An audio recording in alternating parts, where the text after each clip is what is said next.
I'm Anna. And I'm Cindy. And on today's episode of When Creativity Knocks, we're going to take this tie-dye t-shirt and turn it into some great appliques.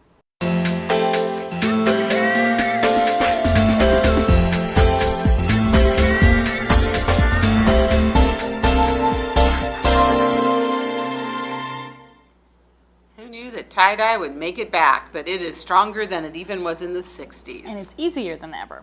Definitely. We're using the Tulip one-step tie-dye kit, and the great thing about them is they come pre-mixed. The powder's already in the bottles. Just take the cover off, add water to the fill line. Let's see if I can do this without making a big mess. This is so easy. I kind of like call it stupid easy sometimes because it's just like super, super easy. Takes all the guesswork and all the calculations out and everything. Well, you're good at that, Miss Cindy. We're going to pretend I have enough water to fill to the line that's on the bottom. And then you're pretty darn close. Close. You close it back up tight. Tight is important because then we're just going to shake. Continue to shake it until the powder that you'll see on the bottom is dissolved into your water.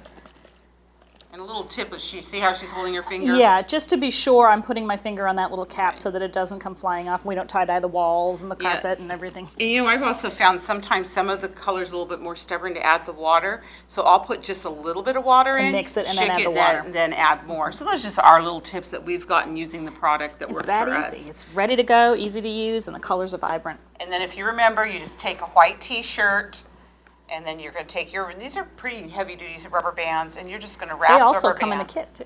Oh, that's right, they do. Are you making a bullseye pattern?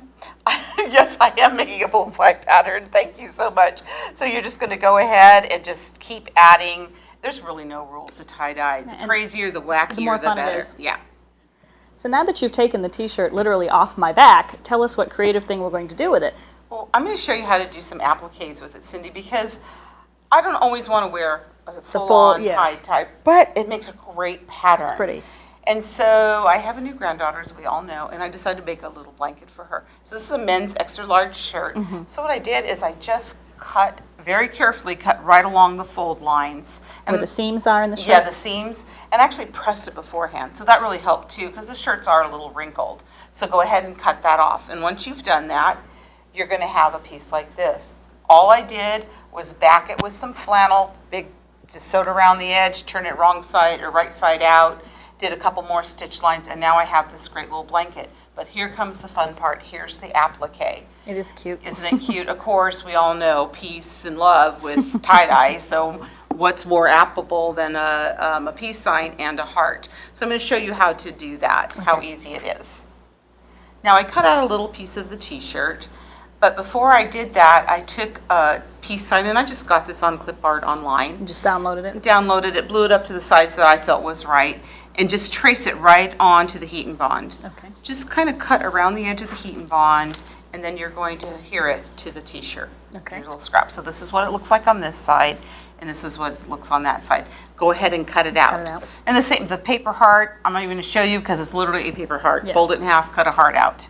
Now what I did is I heat set, according to the manufacturer's instructions, the peace sign down first. With a regular iron. With a regular iron, and I do like to use a little steam cloth to steam it a little bit better. Give it a little more set. Then I overlap the heart on it, as you can see. Now when you are doing applique, just a little tip, I always like to zigzag the edges. Finishes those raw edges. It does, and sometimes after a lot of washing, especially like in a baby blanket or a t-shirt, it might start peeling off. So just take a zigzag stitch all the way around the edge. You can see I just kept following the lines. Really easy to do. Simple zigzag on your sewing machine. If you didn't have a sewing machine, you could hand stitch it, embroider it. You could embroider it. I'd probably use a whip stitch in this case, and whip stitches are super, super easy. So now I have a cute little blanket, and this is actually a great shower present, especially if it's unisex. Yeah. You don't know what the baby's going to be. Perfect. And I think you have another cute little project to show us. Yes, I do. Another applique project. I think this one is super cute, probably because it's my colors. This was another t-shirt that you had. Mm-hmm. And we just added the same piece symbol, and she she zigzag stitched Yep. around this one. But again, a great little gift for a baby or a toddler, or really any kid, I think, would like to have Yeah, this. I think it's really fun. So just wanted to show you another idea what to do with tie-dye t-shirts besides just wearing the full-on tie-dye. It's also really becomes a great piece of fabric. And It would be great on a appliques. tote bag. Oh, yeah. For back to school, it would be great on a tote bag or something like that. Ideas are endless. Cindy, what do we say? When creativity knocks. Open the door.